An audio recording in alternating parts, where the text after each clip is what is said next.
At the end जे व्हायचं होतं तेच झालं. Welcome to the second part of the vlog. आम्ही बघायला गेलो साड्या. आम्ही खूप साड्या बघितल्या, पण ॲज युजल मला काहीच आवडलं नाही. सगळं बघून झाल्यानंतर मग माझ्या दीदीला ड्रेसेस बघायचे होते, सो आम्ही दुसऱ्या स्टोअरमध्ये गेलो. तिथं माझी दीदी तिच्यासाठी ड्रेस घेते आणि ऑफर आहे म्हणून आली. ऑफरमध्ये ड्रेस दिसले.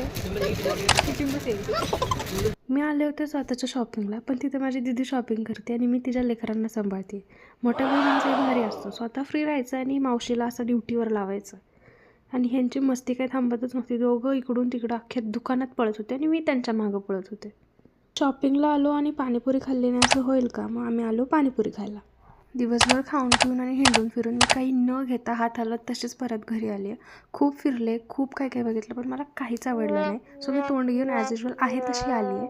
आणि काही सगळ्यांना वाटतं आहे की माझं लग्न आहे, पण माझं लग्न नाही आहे, माझ्या मोठ्या भावाचं लग्न आहे. सो मी त्याच्यासाठी शॉपिंग करते.